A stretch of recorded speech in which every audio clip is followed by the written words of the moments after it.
Boa tarde. Mais uma vez estamos aqui reunidos para mais um estudo das obras da nossa querida Joana de Ângeles. Nós vamos ler uma página do Desperte e Seja Feliz, chamada Litígios, para que a gente possa preparar o nosso ambiente de muita paz, muita energia positiva. Joana, em Desperte e Seja Feliz, no capítulo 2, ela diz o seguinte: por instinto, a criatura é agressiva. E quando não consegue exteriorizar essa violência, tomba em mecanismos de fuga, de depressão, de amargura. Herança dos estágios inferiores da evolução deve ser canalizada para a aquisição dos valores morais, intelectuais, artísticos, profissionais. A conquista da razão proporciona a transmutação da agressividade, fazendo que haja predominância da natureza espiritual em detrimento da animal no ser humano. Quando o indivíduo não consegue ou não deseja modificar-se, alterando o comportamento para o equilíbrio e o progresso, elege o litígio como forma de autossatisfação, de exaltação do ego. Torna-se contundente, invejoso, ciumento, trabalhando contra o processo natural da evolução. Há momentos para aclaramentos e dissensões em níveis elevados de discordância, não a qualquer hora e por qualquer motivo. Tem cuidado contigo. Deixa que perpasse em ti e te encharque a energia divina, a fim de que superes a tentação de contender ou de te abateres ante os perseguidores contumazes, os litigantes da inutilidade. Olha que texto importante e tão atual, porque o que ela diz é que a nossa herança natural, animal, perdão, predominante que ainda temos, leva a essa tendência ao litígio, à competição, à dissensão, tornando-se pouco a pouco uma característica de primarismo, de que não nos libertamos ainda. Então, é agressiva, hedionda. A gente vê hoje o que está acontecendo no mundo, no país, em todos os lugares. E com as pessoas também em torno de si mesmas. Então, ela diz que dissentir, muitas vezes, é uma atitude saudável quando não se está de acordo por uma outra razão, por uma ou outra razão. Então, transformar a discordância em motivo de litígio é injustificável, somente compreensível por tratar-se de remanescente da inferioridade moral do opositor. Joana, sempre fechando com o mestre, ela diz: Jesus não transitou no mundo sem os sofrer. A cada passo enfrentava-os. Era desafiado pelos litigantes.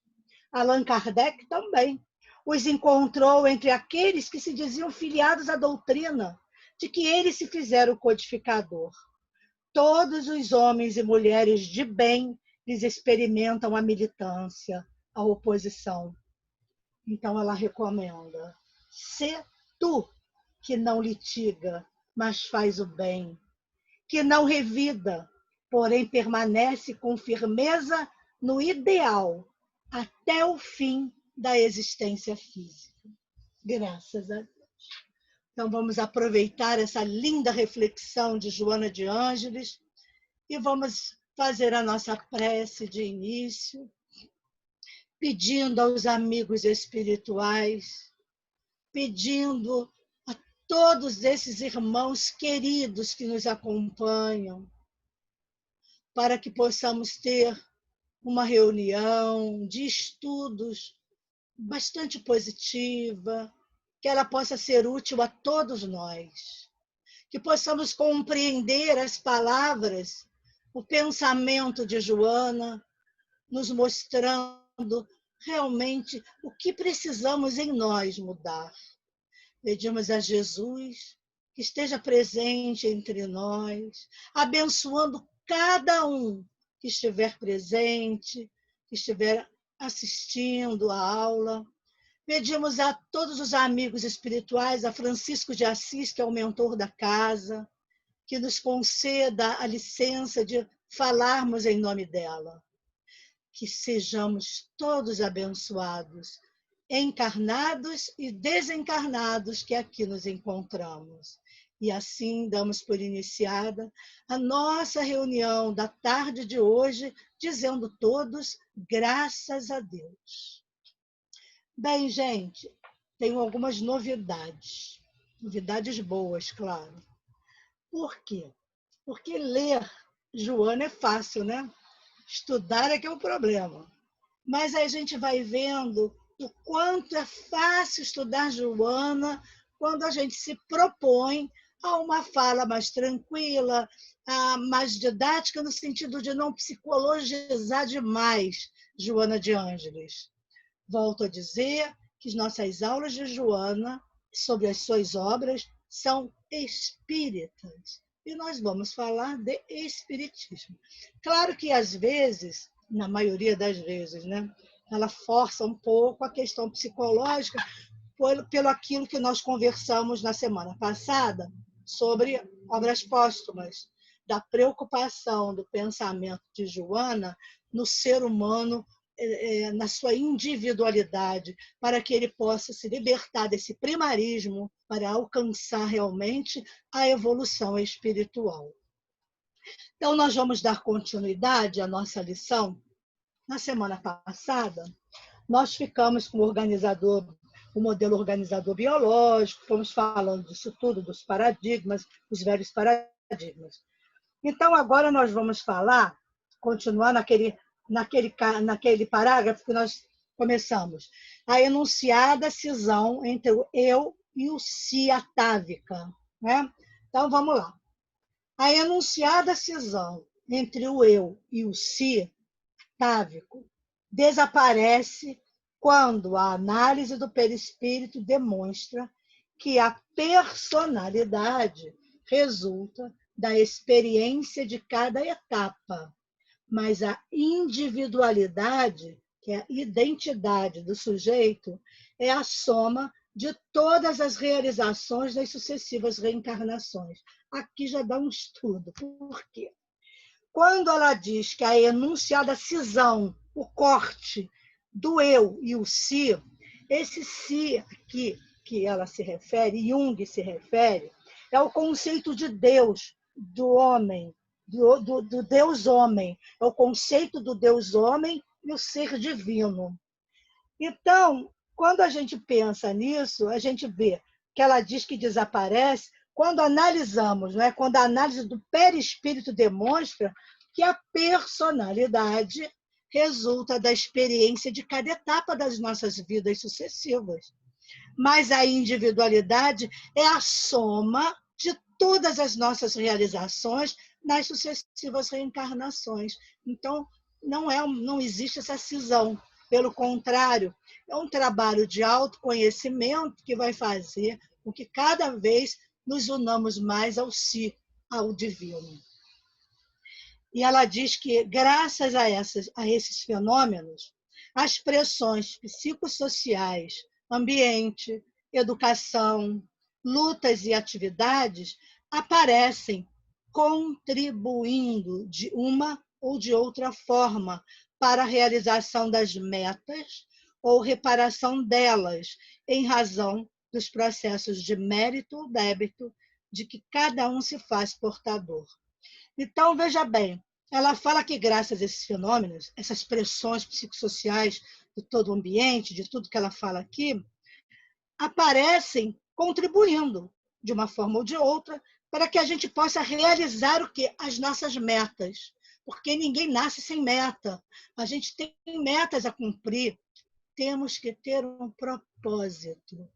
E a Joana fala que a realização dessas metas ou a reparação, muitas vezes, na maioria das vezes, viemos reparar em razão dos processos de mérito ou débito, que cada um se faz portador, cada um traz o seu pacote de débitos, de crédito, tem sempre aí uma conta a pagar, porque ainda devemos. Nós não somos já livres de pagamento, a gente está cheio de conta para pagar. Nessa encarnação, as contas ao vivo, né? E as contas espirituais. E ela diz uma coisa muito interessante, que vai nos remeter ao livro dos Espíritos, que vocês vão ler para que vocês entendam. Eu vou dar a vara da pesca, mas eu não vou dar o peixinho, porque vocês, nós todos, vocês não, porque eu já estudei, relembrei e vejo que tenho que estudar mais.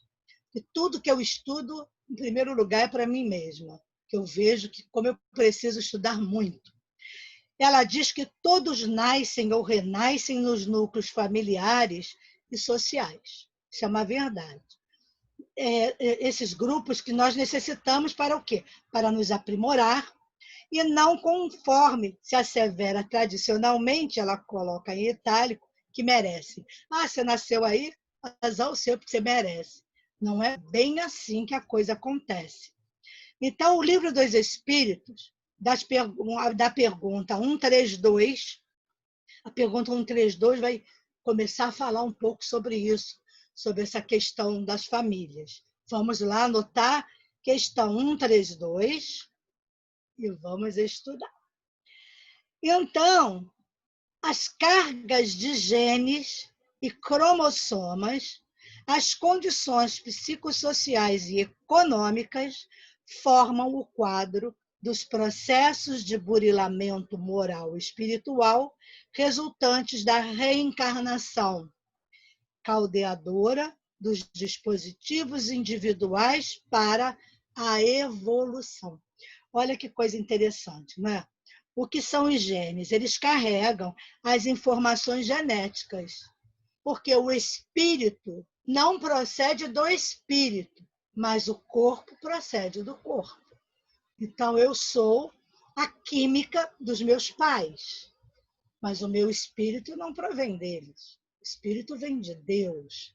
Então, é criado simples e ignorante, simplesmente para começar a sua jornada, onde, através dessa jornada, eu vou precisar de um corpo físico, que é a química do óvulo e do espermatozoide. Os cromossomas, eles são os filamentos que contêm essas informações para o DNA.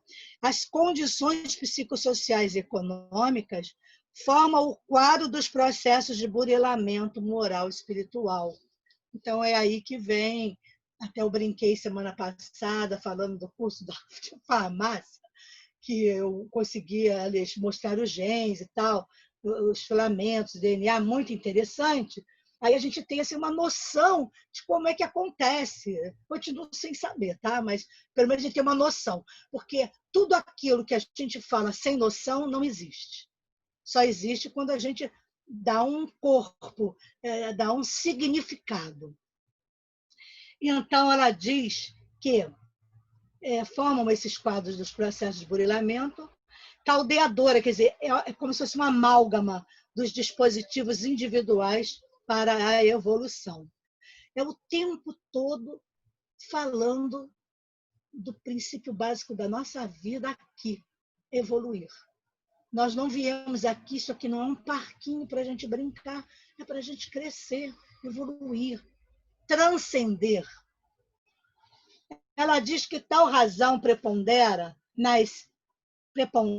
quem estiver acompanhando no livro vai vendo, tal razão prepondera na elucidação das diferenças psicológicas dos indivíduos, mesmo entre os gêmeos univolados defluentes das conquistas anteriores.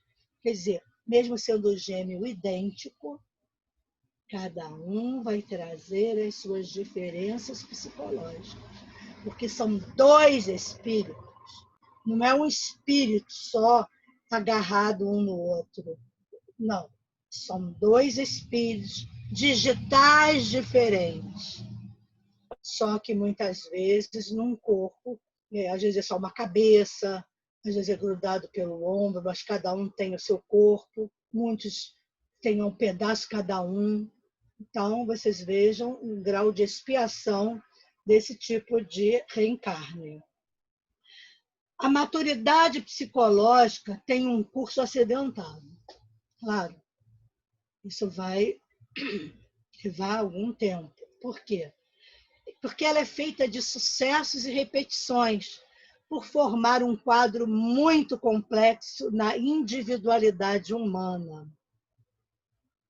Então, a gente vai recorrer lá ao Evangelho, na Lei de Amor, capítulo 11, quando ela diz aqui, a sua primeira fase se expressa como maturidade afetiva, quando o ser deixa de ser captativo por fenômenos atávicos para tornar-se, houve um errinho aí na palavra, não é ablativo, é oblativo. Eu não dormi até as 2 horas da manhã para poder entender o que era ablativo, que não tinha nada a ver, que é a fatalidade do processo no qual se encontra. Então, só um pedacinho do Evangelho, não vou ler o Evangelho, aqui no capítulo Lei de Amor, Kardec diz o seguinte, não é nem Kardec, é Lázaro. O homem, no seu início, tem apenas o quê? Instintos. Aqui, ele está dizendo isso aqui. A primeira fase se expressa como maturidade afetiva. Depois ele diz que os instintos são a germinação e os embriões dos sentimentos. Continuem lendo depois, peguem lá o Evangelho. Aliás, deixem sempre o Evangelho e o Livro dos Espíritos perto de Joana, que nós vamos sempre nos reportar às obras básicas. Então, eu descobri uma coisa sensacional, que nem eu sabia mesmo. Que quando ela fala aqui, essa Joaninha é danada, né? Eu sempre brinco com vocês falando disso, dessa coisa gostosa que é a Joana, quando ela fala o seguinte, que a primeira fase se expressa como maturidade afetiva quando o ser deixa de ser captativo por fenômeno atávico para se tornar oblativo, que é a fatalidade do processo no qual se encontra. E justamente isso. Eu me preparo muito para estudar Joana, porque eu acho importante, principalmente para mim mesma, que dirá para passar um conhecimento que não é meu, que eu também estou aprendendo junto com todos.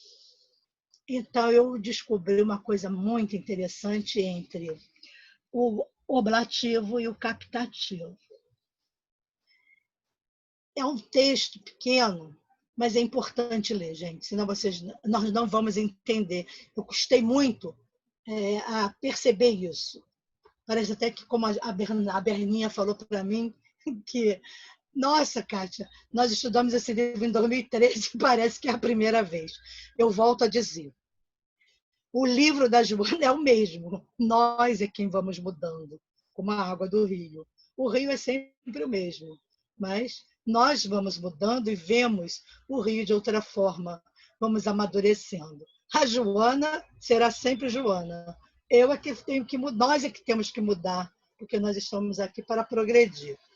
Então, eu peguei um texto muito interessante, do querido, que eu conheci pessoalmente no último congresso de transpessoal da Alubrat, em Campinas, quando fizemos um congresso de uma semana. Tive o prazer de conhecer o Jean-Yves Leloup, que é um francês, ele é psicólogo transpessoal, e ele fala no livro dele o arquétipo de Judas.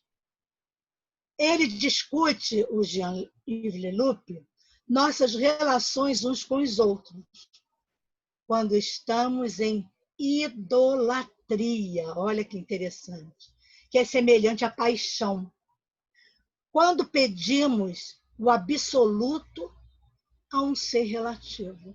Nas nossas relações, na paixão, a gente quer isso, a gente quer tudo. Quando este ser nos decepciona, e vai nos decepcionar sempre, porque ninguém é absoluto, entramos naturalmente no desespero. E aí ele consegue fazer análises mais importantes, dizendo assim: conta-nos como Judas não consegue se colocar no meio da relação com o mestre. Ele diz: precisamos aprender a tocar o outro no meio. Olha que espetáculo! Entre sua dimensão humana e divina, porque nós temos as duas dimensões e temos que desenvolver a divina. Judas queria um líder político e não um homem que salvasse a poucos e se prestasse às calúnias e à morte, não se conformasse em sofrer, ser caluniado e morrer. É por essa decepção que passa facilmente da idolatria ao desprezo. Quando eu me decepciono, quando eu vejo que aquilo que eu idolatrava tinha pés de barro, eu passo a desprezar, eu desqualifico. Ele esperava demais, Judas, com ilimitadas expectativas e, paradoxalmente, com uma limitada visão das coisas. Judas não tinha essa visão ampliada. E é essa atitude que o faz vender e trair o mestre. Depois do ato, o que acontece com Judas? Todo mundo sabe. Se enclausura na própria culpa e se envenena. Diferente de Pedro, hein? Pedro erra e se redime. Que ele é capaz da prática do perdão com o outro e, portanto, consigo próprio. Quando eu consigo me perdoar, eu consigo perdoar o outro. Então, com a atitude típica de um suicida, Judas não crê no perdão. E isso se volta contra ele. Ele se sentia tão culpado, mas tão culpado, tão miserável, que ele nem pensou em se dar perdão, porque ele não acreditava no perdão. Judas acreditava que o mal era eterno, que pecou, vai para o inferno, sei lá para onde vai, lá na época dele, mas não tem remissão. Então, o que acontece? Ele era assim, e por esse motivo, útil ao serviço da traição. E o Leloup nos lembra que a palavra doença em hebraico significa, eu nem sabia disso, eu achei isso fantástico, vamos aprender juntos, que a palavra doença em hebraico significa andar em círculos, estar preso em um círculo, estar fechado na consequência dos seus atos e do seu karma. O Leloup nos recorda a incapacidade de perdoar, o excesso de expectativas e a avareza destes homens que não souberam compreender Madalena.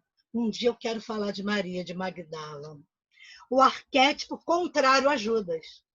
A que lavou os pés de Jesus com caros perfumes e por isso foi repreendida. Essa passagem muito linda de Maria de Magdala, quando ela entra lá no jantar, no almoço, não lembro agora, de um figurão que convidou Jesus para comer com ele, com os convidados, ela entra tresloucada, com aqueles cabelos gigantescos, com aquele alabastro na mão, um jarro de alabastro, com aquela que foi a única coisa que ela guardou depois que ela destruiu tudo, ela leva e vai lavar os pés de Jesus e secar os pés do Senhor com os seus cabelos. E ela foi repreendida por isso. Só que Jesus interpela o anfitrião e diz que aquela mulher tinha feito aquilo que era comum na época, lavar os pés do viandante, né? Daquele que chega. Ele não o fez, mas ela foi lá, lavou-lhe os pés e os beijou. Uma lição espetacular.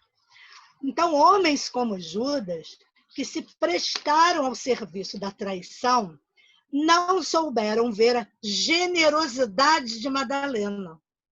a grandeza do seu abnegado gesto. Aliás, eu tenho o livro do Leloup, Madalena, porque ele também escreve sobre ela. Então, ele diz que a grandeza de seu abnegado gesto, que dava mais do que o que possuía, além de oferecer de si própria. Madalena é o arquétipo da generosidade da entrega. Desculpa. Incapaz de se realizar em homens presos nos sintomas de seu desespero, na ilusão, a avareza das aparências, na idolatria que não concebe o respeito, o amor como algo que se coloca entre o humano e o divino. No arquétipo de Judas, há alguma coisa desse estado de consciência que nos envenena, que envenena a existência. E Leloup conclui que, em Madalena, vemos o arquétipo do amor oblativo e, em Judas, o do amor captativo, como Joana está falando aqui no livro. Tão bem expresso em Giotto, na cena do beijo, um gesto que tem aparência de amor, mas é um gesto vazio. É de Giotto di Bondone, um italiano renascentista da época de 1304 a 1313. Ele era um pintor. Então, ficou famoso. Eu fui buscar o quadro, mas eu sou uma incompetente tecnológica. Vocês vão procurar e vão ver, basta pesquisar, vocês vão ver o quadro da pintura de Judas indo beijar o Cristo com um manto amarelo. Muito interessante o olhar que o pintor imagina, porque ele não podia estar até lá na época, né? Claro, quem somos nós para saber a reencarnação de cada um. Mas, de qualquer maneira, o que ele capta do olhar de Judas, isso realmente é um olhar de culpa, um olhar vazio. É um olhar, como ele diz, captativo. Olha que interessante. Ele diz que aí eu pesquisei, dizendo que essa famosa obra italiana desse período é uma pintura homenageada hoje pelo próprio projeto Um Pouco de Arte para a Sua Vida, onde Giotto di Bondone é conhecido como fundador da pintura ocidental moderna, graças à sua contribuição para o ressurgimento artístico que marcou o início da arte renascentista. A obra faz parte da Capela Arena. Quem for à Itália, depois que terminar esses momentos difíceis, a obra faz parte da Capela Arena, situada em Pádua, na Itália. Os afrescos foram encomendados por o senhor Enrico Scrovegni, que a capela foi construída originalmente como local de culto a essa família, Scrovegni, e memorial a Enrico. Ela foi um memorial, deve ser uma pessoa muito rica. Dedicada à Virgem da Caridade, o tema geral era a salvação. Então, o beijo de Judas, isso é que eu achei sensacional. Eu nunca havia realmente lido, pesquisado, nem sabido até hoje sobre a importância dessa interpretação do beijo de Judas. A gente só fala assim, e beijo de Judas, beijo falso, mas a gente não tem a compreensão na história com Jesus. O beijo de Judas ocupa uma posição de destaque na parede sul dessa capela e representa um ponto crucial da narrativa, já que ela inicia as cenas do sofrimento de Cristo, que terminam apenas com a crucificação. E as figuras centrais, Cristo e Judas, ficam abraçadas no epicentro dos eventos que os cercam, exatamente no instante em que antecede a consumação do beijo. Judas parece hesitar, você vê isso na pintura. E o olhar de Cristo evidencia que ele conhece o seu destino. Jesus sabia que ia ser traído. A representação da humanidade do Cristo, bem como seu relacionamento com Deus e com os homens, é um tema característico do ponto de vista renascentista, que fica claríssimo nessa obra, porque depois eu fiquei olhando a obra um tempão, que ela aparece bem no visor, fiquei olhando, interpretando, aí você vai compreendendo o subliminar, aquilo que a gente não percebe quando ainda não tem maturidade. Quando eu li a primeira vez, eu não entendi praticamente nada, nem sei que interpretação eu devo ter dado. Eu devo ter dado uma interpretação mais de dicionário, mas engraçado que dessa vez, como veio com esse pequeno engano de ablativo para oblativo, e aí eu vi que estava certo o oblativo, que é essa coisa do que é amor, porque ele diz assim: 3 detalhes do beijo de Judas se destacam. 1. Giotto captura a pungência da traição por meio da troca de olhares entre as duas figuras, e a gente vê isso quando Judas percebe que Cristo sabe. E mais que isso, que é emocionante, o perdoa. Imagina, corpos unidos, o segundo detalhe. A importância do momento é enfatizada pelo fato de que os corpos das duas figuras centrais estão unidos por um abraço. Só o beijo, ainda não consumado, separa os dois corpos. Judas envolve o Cristo no manto amarelo dele. E o manto de Judas, que é o terceiro. O amarelo claro do manto de Judas tem por função chamar a atenção do observador para as duas figuras principais e fixá-las no centro do campo de visão perfeito. O tom do manto tem continuidade no dourado do halo de Cristo, dando a impressão de que este está sendo envolvido. O beijo de Judas. Então, quando a gente volta lá no Jean-Yves Leloup, quando ele diz que o amor, o beijo de Madalena foi o oblativo. E do Judas do captativo, porque foi um gesto vazio. Ele não foi um gesto de amor. Olha que beleza isso. Eu espero que vocês pesquisem, vão lá procurar o Giotto, as figuras, as pinturas dele, vão lá com a varinha de pescar, para vocês também obterem as próprias percepções. Porque a minha percepção não é a verdadeira, ela é minha, individual. A de cada um, com certeza, vai captar algo mais, alguma coisa que vai mexer com vocês, com as emoções. E depois façam as suas observações aí, falem do que acharam, se gostaram, se pesquisaram, o que perceberam. Vamos trocar, porque eu já disse que virtual está difícil para mim. A gente gosta de conversar lá no grupo, aí o outro fala, aí surge uma outra ideia, é muito gostoso, realmente. Assim, eu fico muito triste da gente não poder estar juntos, conversando. Então, depois, ela diz que da posição receptiva egoísta, profundamente perturbadora, surge a necessidade de crescer e ampliar o círculo de amigos na sua condição de animal gregário, surgindo as primeiras expressões do amor. Que não adianta você se enfiar numa montanha, dentro de uma caverna, isso não te faz crescer em absolutamente nada. Expande o sentimento afetivo e compreende que o narcisismo e o egoísmo somente conduzem à autodestruição, à perturbação. O narcisismo, todo mundo sabe que é o amor a si mesmo, não é? Eu me amo, eu me adoro, eu não posso viver sem mim. Narciso, quando olha o lago e vê a sua aparência, se apaixona por ele mesmo. Só que tem gente que não é nem narcisista, é o lago. Isso foi uma psicanalista muito amiga que uma vez falou isso para mim. Kátia, mas tem gente que não, que é o lago, viu? Então, é o narciso puro. E o egoísmo, que é o ego voltado para si mesmo.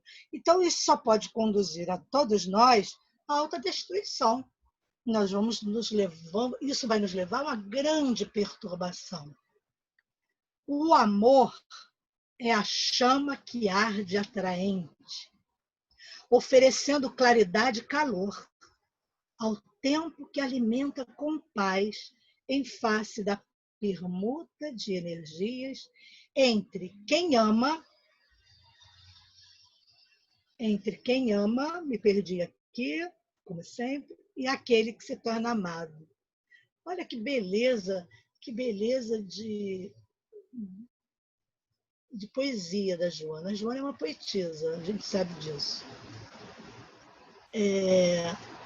Nós temos que ver Joana como realmente um espírito muito especial.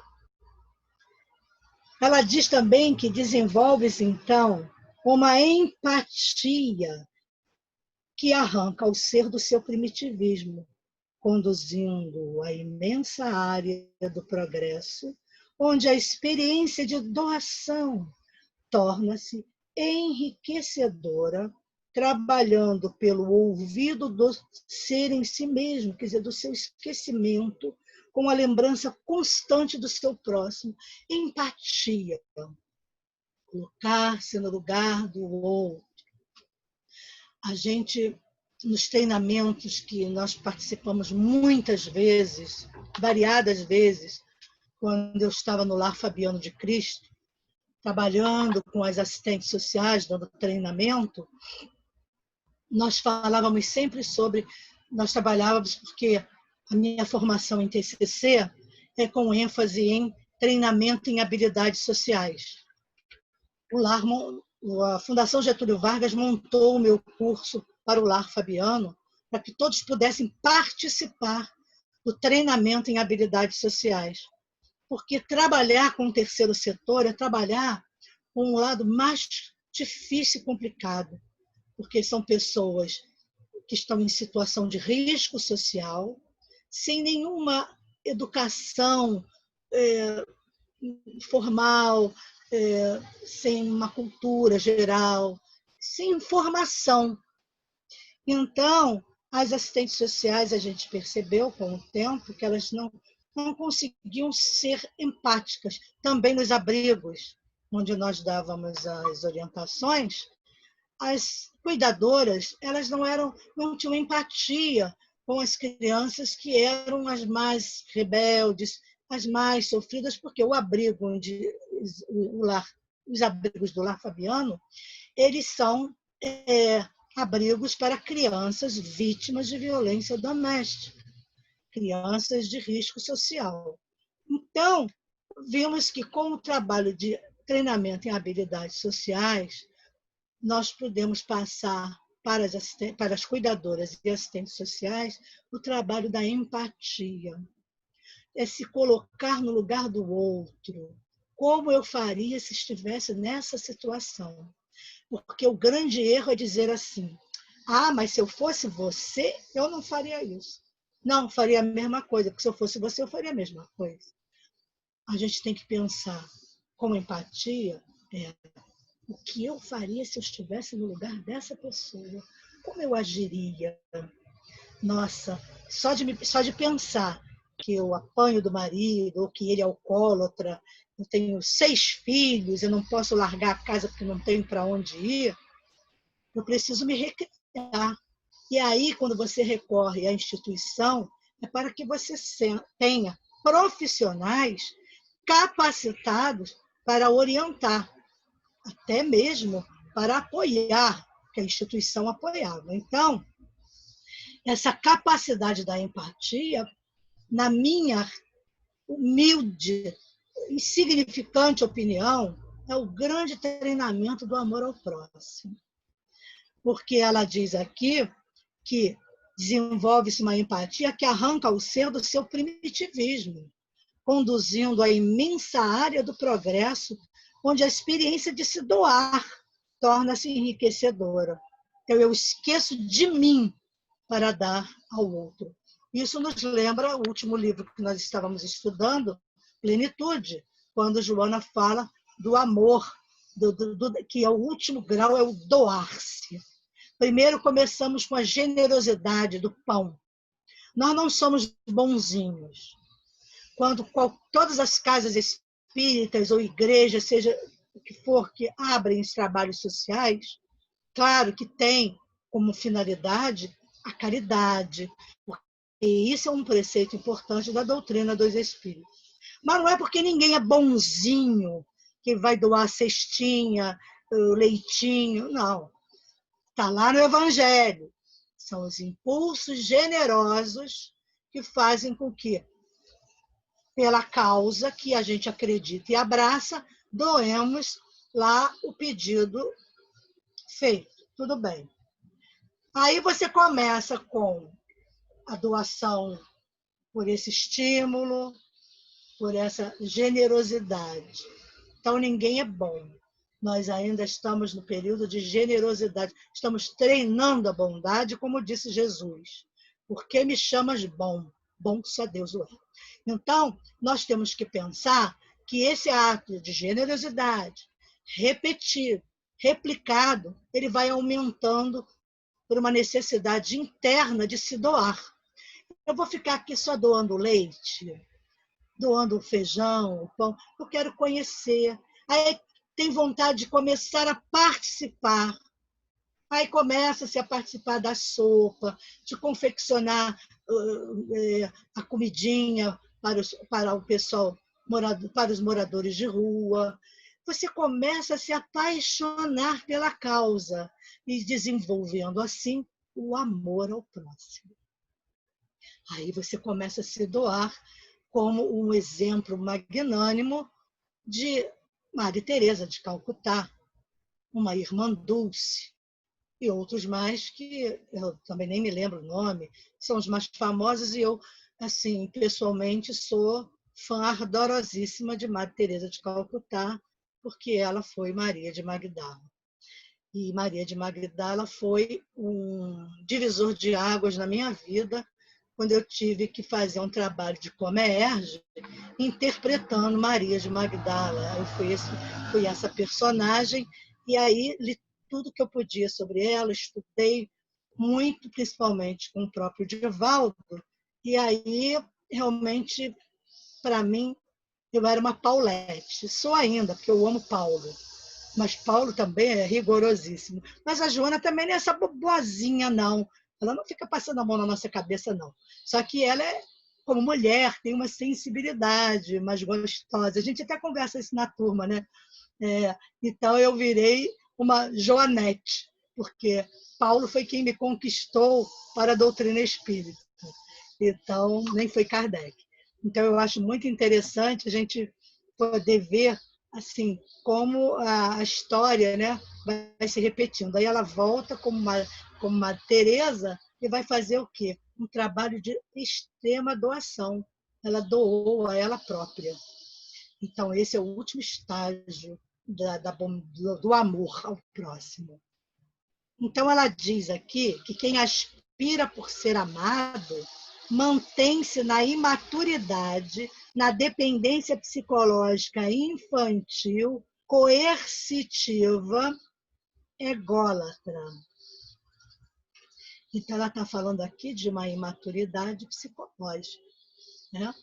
Aí eu estava lendo um autor que eu não conhecia, um autor muito interessante, pelos dizeres dele, a mesma coisa, não tem nada a ver com o espiritismo, mas tem, né? Porque no momento que o autor fala sobre isso, tem tudo a ver.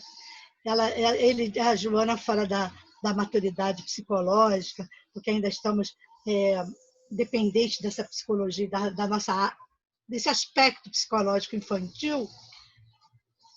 Aí ele diz o seguinte, esse autor, que é o Rowan, ele é um escritor escocês. Ele diz que amadurecimento psicológico é a arte de viver em paz com o que não podemos mudar. É muito interessante, porque a Joana fala sobre, né, sobre a paz, sobre toda essa questão que ela encabeçou com o Divaldo sobre a paz. Então, ele diz uma coisa muito interessante, que essa maturidade psicológica ela pode ser definida por algumas maneiras. mas ele resumiu num conceito, que a maturidade é quando o mundo se abre e você percebe que não é o centro dele. Simples assim. Você, né, sai da imaturidade infantil, da dependência psicológica, olha para o mundo e fala, epa, eu não estou sozinho, eu não sou mais aquele bebê também que a gente comentou na outra semana, que ele é um abajur, que ele é uma mistura. Não, ele percebe que ele não é o centro de tudo. Então, amadurecer deixa a nossa visão egocêntrica, como ela está dizendo, para compreender que existe um mundo maior, um mundo mais complexo, que muitas vezes nos coloca à prova que nunca não, perdão, que nem sempre, eu não gosto de nunca, que nem sempre vai satisfazer as nossas expectativas, as nossas ilusões e necessidades. Aí a gente cai na real. Então, quando amadurecemos, podemos viver em paz naquele mundo, aceitando tudo de que não gostamos, mas não podemos mudar. Então, negar a realidade é um mecanismo de enfrentamento imaturo e inadequado. Você imagina quantas coisas a gente não gosta, tanto no trabalho, como até dentro de uma sociedade espírita, ou católica, ou budista, seja qual for, é, em casa, né, com os próprios parentes. A gente não pode fazer. A gente vai poder fazer o quê? A gente vai ter que aprender a lidar com aquilo que a gente não gosta da melhor forma possível. E a doutrina espírita, a Joana principalmente, tem um repertório imenso. Que quando essa negação ela é um mecanismo de enfrentamento que envolve negar fervorosamente a realidade, apesar dos fatos, esse mecanismo é acionado por duas razões. Esse autor fala aqui, porque nos apegamos a ideias rígidas que não queremos mudar, ou porque não temos mecanismos psicológicos necessários para enfrentar a situação. E ele diz que os dois casos, negar a realidade, nos permite reduzir a ansiedade em uma situação em que nosso cérebro emocional já catalogou como particularmente perturbador ou mesmo ameaçador. O problema é que a realidade sempre vence. Veja bem, um exemplo muito simples. Se alguém, um perseguidor, nos aborda no meio da rua, não fechamos os olhos repetindo mentalmente. Isso não está acontecendo, isso não está acontecendo. Vamos entender que estamos em perigo e escapamos ou pedimos ajuda. A gente precisa fazer alguma coisa. Então, vamos cair na lei de... Cadê seu Ribeiro, que sabe as leis todas de cor? Vamos cair naquela lei de preservação. Por quê? Porque a gente precisa fazer alguma coisa e não ficar mentalmente dizendo não, isso não está acontecendo, eu não estou sendo roubada, ou o cara não está me perseguindo. Então, a forma com que não reagimos da mesma forma ao resto das situações da nossa vida. A gente não faz isso. Então, quando não gostamos de algo, e quando a gente se desaponta, ou quando a gente fica triste, vamos implementando o mecanismo de negação. E negar, veementemente, fatos. Não adianta eu fingir que não estou vendo, porque ele não vai mudar. Ao contrário, vai levar a gente a tomar decisões menos adaptativas, que podem nos causar mais danos. Então, a pessoa madura aceita a realidade, não com resignação, mas com inteligência. Resignação do sentido de não rebeldia, mas usar inteligência. Ser maduro significa enfrentar, não fugir a cada nova crise que chega, é igual o avestruz, vai enfiar a cabeça dentro do quê? Da areia. Então, é a arte de encontrar equilíbrio na adversidade. Então, eu tenho uma historinha que eu vou contar rapidinho para a gente encerrar. Daqui a pouquinho vou encerrar aqui o último parágrafo, a gente fazer a nossa prece. Era uma vez um homem que estava tão perturbado ao ver sua própria sombra e não gostava tanto de seus passos que decidiu se livrar deles. Como é que alguém se livra da sombra? Aí ele veio com um método, fugir. Fugir para não ver a sombra. Então, ele se levantou e correu.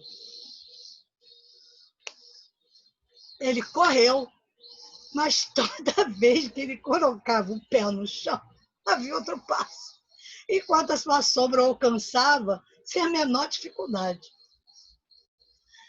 Ele atribuiu o fracasso a não correr rápido o suficiente. Ele entendeu que era ele o fracassado. Ele correu mais e mais rápido sem parar, até que ele caiu morto. Ele não entendeu que teria sido suficiente para ele se colocar em um local sombreado para que a sua sombra se desvanecesse. E que, se ele se sentasse e permanecesse imóvel, não haveria mais passos. Essa é uma parábola de Zhuangzi. Ele diz que lembra uma frase de Ralph Waldo Emerson, que ele diz que maturidade é a idade em que não se é mais enganado por si mesmo. Então, ele se refere ao momento em que estamos plenamente conscientes dos mecanismos psicológicos que colocamos em prática para lidar com a realidade e proteger nosso eu, até o momento em que percebemos que a realidade pode ser difícil, mas que nossa atitude e perspectiva são duas variáveis essenciais nessa equação. Então, a maturidade psicológica inevitavelmente envolve a autoconsciência, e disso não podemos usar mecanismos para fugir dessa realidade e crenças errôneas que nos mantêm ligados. Ficamos presos a crenças que nos limitam. Esse conhecimento é básico para a gente lidar com problemas e obstáculos que a vida nos coloca. Mas, infelizmente, há pessoas que, como o homem da história, nunca atingem esse nível de autoconhecimento e acabam criando mais confusão e problemas, alimentando a infelicidade e o caos interior.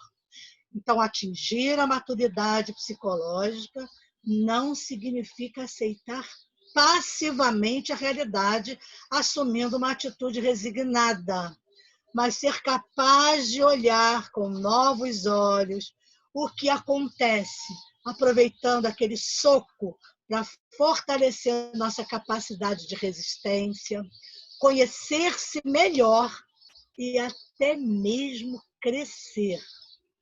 A verdadeira maturidade é poder rir de nós mesmos, ser capaz de rir dos nossos medos, porque agora eles parecem grotescos para nós, sobre nossas preocupações ampliadas, aqueles obstáculos intransponíveis, que eles realmente não eram. Uma amostra enorme de crescimento. A rir sobre nossas velhas atitudes e crenças não significa apenas que elas são parte do passado, mas que elas não têm nenhuma influência emocional sobre nós. Então, a verdadeira maturidade psicológica surge quando praticamos aceitação radical, quando olhamos a realidade para os olhos e, em vez de descermos, nos perguntamos: qual o próximo passo? Isso significa que, embora a realidade possa ser dolorosa, não ficamos presos no papel de vítimas sofrendo em vão, mas protegemos nosso equilíbrio emocional, adotando uma atitude proativa. E assim, no amadurecimento afetivo, diz a Joana, que o ser esplende e supera-se. Então, no próximo capítulo, não, a gente ainda está no primeirinho, hein? Vamos falar sobre o amadurecimento mental, que será o próximo passo, e esperamos conseguir terminar porque esse item foi bem longo, porque nós temos que entrar depois nos modelos e paradigmas. E vamos com Deus. Bom, então vamos encerrar o nosso trabalho de agradecimento a Deus, mas vamos fazer aquela nossa visualização gostosa que a gente sempre faz no nosso grupo. Vamos agora nos desligar um pouco e vamos fechar os nossos olhos para fora e abrir os nossos olhos internos, olhar dentro de nós, saudavelmente, prestando atenção unicamente à nossa respiração, como ela acontece em nós. Vamos respirar. Expirando. Sentindo o ar entrando por nossas narinas, descendo para os pulmões, oxigenando as nossas células. Respirando. Vida nova. Respirando oxigênio, amor, paz. Expirando o gás carbônico e todas as toxinas que ficam presas lá dentro de nós, saudavelmente, sentindo o valor das trocas do gás carbônico para o oxigênio, que limpa tudo que precisa ser limpo, trocando tudo que deve ser trocado. E assim, nessa respiração gostosa, vamos fazer o nosso exercício de visualização. Vamos imaginando confortavelmente em nossos lares a visita amorosa dos nossos queridos franciscanos.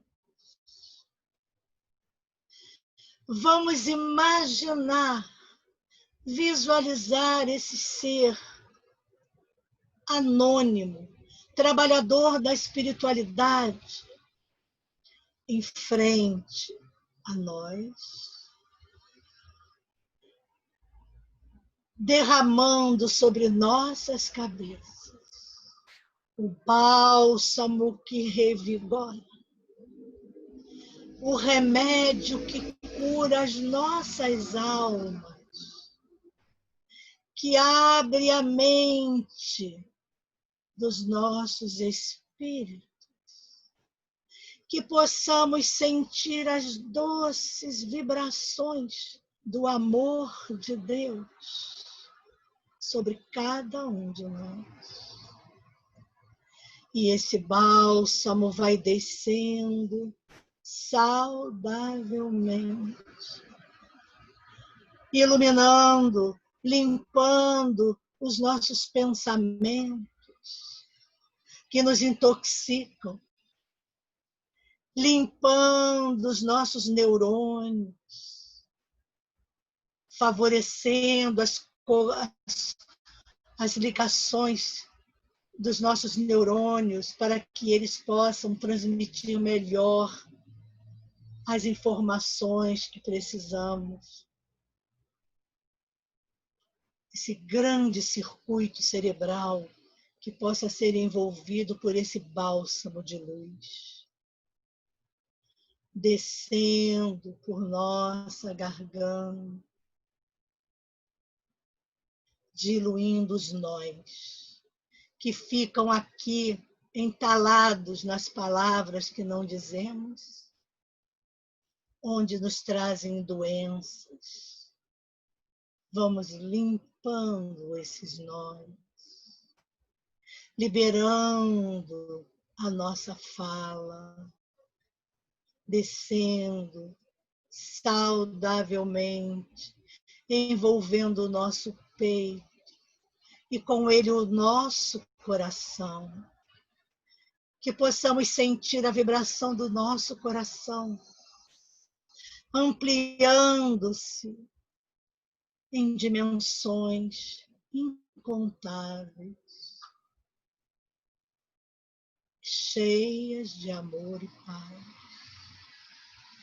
e descendo sobre todos os nossos órgãos, limpando e aliviando todos os chakras, nosso fígado, onde ficam guardados os sentimentos.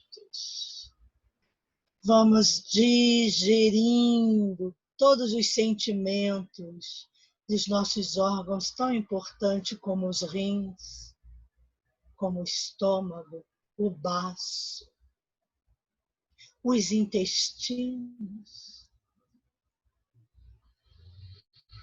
Toda essa região genésica, limpando, facilitando o bálsamo que desce, que vai limpando e renovando as nossas células, descendo pelas nossas pernas aos nossos pés e saindo como uma nuvem cinza, tóxica, que vai sendo limpa de dentro de nós, vai sendo expelida do nosso organismo. E vamos nos sentindo nesse momento muito bem, reanimados, positivos, otimistas. E assim podemos levar para os nossos lares esse efeito positivo, essas vibrações de paz. Vamos aproveitar percorrendo todo o ambiente de nossas casas, limpando, higienizando cada cantinho, abençoando as nossas águas, os nossos alimentos, as nossas plantas e animais, para que possam receber esse fluido cósmico. E vamos compartilhando esse fluido, expandindo para fora de nossas casas, para a vizinhança, para o lugar onde moramos, para todos os lares que conhecemos e que desconhecemos. E vamos envolvendo o nosso país nesse halo de paz, de amor, de harmonia. Vamos pedindo nesse momento ao nosso querido anjo Ismael, o protetor do Brasil, que estenda suas asas sobre nós, abrindo a bandeira do Espiritismo, a bandeira de amor e de paz. Que possamos, Senhor, sentir nesse momento tão difícil, onde estamos vivendo essa pandemia, esse vírus que é invisível aos nossos olhos, Senhor. Mas te pedimos, Senhor, abranda, se puder, se for do nosso merecimento, a invasão da contaminação dessa doença tão grave. Que o nosso planeta Terra, todos os povos possam ser envolvidos também, Senhor. Que todas as nações possam, a partir desse momento tão difícil, pensarem na união, na paz, de um mundo melhor, da nossa terra de regeneração. Apazigua, Senhor, as nossas almas, encarnadas e as desencarnadas que ainda se encontram no orbe terrestre, que possam ser nesse momento, Senhor, encaminhadas em Teu nome, para os hospitais da espiritualidade maior. E assim possamos visualizar a luz branca da paz universal que ilumina o nosso planeta, Senhor, e nos torna vitoriosos na paz e no amor. Agradecemos, Senhor, por tudo que nos deste. Agradecemos por tudo que estamos recebendo nesse momento.